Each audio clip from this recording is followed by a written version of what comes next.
अस्सलाम वालेकुम नाजरीन, आप देख रहे हैं GB2 न्यूज़ HD। नाजरीन, इस वक्त मैं मौजूद हूँ दुनिया के खूबसूरत तरीन सियाती मुकाम शंगला रिज़ॉर्ट में। मेरे साथ यहाँ पे कुछ सियाह मौजूद है। आइए हम इनसे गुफ्तगू करते हैं। अस्सलाम वालेकुम। वालेकुम सलाम सर। आपका नाम? आफ्ताब शाह। आफ्ताब साहब, कहाँ से तशरीफ़ लाए? जी मैं सिंध से आया हूँ। सिंध से आया है। तो आप स्कर्दू आके आप कितना दिन हुआ है? अभी हमें पहला दिन है और 3-4 दिन का स्टे हमारा और है। अच्छा, आप बाई रोड आए थे? जी बाय रोड आए हैं। By road. कैसा लगा आपको ये?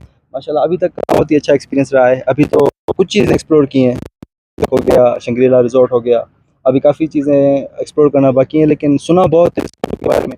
अभी देखें, यहाँ पे नज़ारा तो बहुत खूबसूरत है वैसे। अच्छा, तो यहाँ के वेदर के बारे में आपके क्या ओपिनियन है? वेदर अभी नॉर्मल है, मतलब थोड़ी सी ठंड है, लाइक 30-32 डिग्री सेंटीग्रेड इतनी चल रही है अभी। लेकिन ये है कि अगस्त के बाद सुना है कि मौसम अच्छा होता है यहाँ। अच्छा, नेक्स्ट आपका डेस्टिनेशन का क्या प्लानिंग है? आप कहाँ जाने का? अभी अपना कल का मैंने स्केड्यूल देखा नहीं है, लेकिन 3-4 पॉइंट्स हैं स्कर्दू। अभी 4 दिन हम स्कर्दू में स्टे करेंगे। अच्छा जी हाँ। तो आज रात आप शंगला में स्टे करेंगे? जी हाँ, आज रात stay हमारा। अच्छा, आप अकेले आए विद फैमिली? आप? नहीं, हम आए टूर गाइड के अच्छा, साथ। टूर गाइड के साथ। अच्छा, तो कितना दिन का ट्रिप है टोटल? तकरीबन 6 दिन का ट्रिप है। हाँ। आप हुंजा गिलगित की तरफ भी आपको प्लानिंग है? गिलगित कल रात आए हैं, बाकी पहले दिन हम नारायण वगैरह ये जो था ना केपी के, वो अच्छा। सब पूरा एक्सप्लोर करके अभी 5-6 दिन हम स्कर्दू एक्सप्लोर करेंगे। अच्छा, उसके बाद यहाँ फिर वापसी। यहाँ स्कर्दू में आके आपको जो ना किस चीज़ की कमी आपको जो ना फीलिंग हुआ है? स्कर्दू में नेटवर्क की कमी है। जी, वो सबसे तो पहली वो बात। तो हाँ। इस वक्त पूरा पाकिस्तान में है। जी हाँ, लेकिन यहाँ पे ये है, जो भी टूरिस्ट आना चाहते हैं मैं उनको बताना चाहूँगा कि यहाँ पे एस्कॉम की सिम मिलती है, वो आप जी, जी। लाजमी लीजिएगा।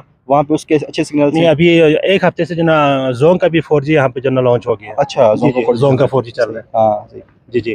तो आप जो गिलगित पाकिस्तान से जो बाहर जो हमारे जो टूरिस्ट हैं जो बाहर जाते हैं बाहर कंट्रीज में, उनके लिए आप क्या पैगाम देंगे? सर, उनके लिए मैं कहना चाहूँगा कि पाकिस्तान बहुत ही बहुत ही खूबसूरत कंट्री है, और ख़ास करके ये जो स्कर्दू हुंजा वाले एरियाज़ हैं ना, ये बहुत ही अच्छे हैं। आप पहले पाकिस्तान को एक्सप्लोर करें, उसके बाद बाहर जाएँ, क्योंकि ये रीज़नेबल है। अभी हम आए हैं 26,000 में सर। 26,000 में हम 6-7 दिन खाना पीना रहा सारा कुछ टूर गाइड वाला का ही है। तो 20 to 30,000 रेंज है। आप आएँ, पाकिस्तान एक्सप्लोर करें, उसके बाद फिर बाहर जाएँ। अच्छा, आप जियोसाई जाने का आप लोगों का प्लानिंग है? हाँ, जियो से ही जाएंगे। अच्छा, मंटो का? मंटो भी जाएंगे। अच्छा, शिगर? शिगर भी मेरे ख्याल से है, हमारे स्केड्यूल में है शिगर अच्छा, भी। हाँ, आपके जी स्केड्यूल में है। हाँ। तो अभी यहाँ से आपने जो ना यहाँ पे ट्रेडिशनल कोई फूड आपने इस वक्त आपने कुछ खाया यहाँ पे? नहीं, अभी तक अभी मैंने कहा ना आपको, फर्स्ट डे हमारा। फर्स्ट डे, हाँ। हाँ, तो बस ट्राई करेंगे इंशाल्लाह। तो आप अपने दोस्तों को, सिंध के दोस्तों को आप क्या पैगाम देना चाहेंगे? सिंध के दोस्तों को कहूँगा कि यार घर पे ना बैठे, आएँ बाहर घूमें फिरें। इतना ज़्यादा महंगा नहीं है, रीज़नेबल है, और बहुत ही इंजॉय करेंगे आप। बहुत ही अच्छा माहौल है, इंजॉय करेंगे बहुत। बहुत शुक्रिया। Thank you very much. Thank you. Thanks.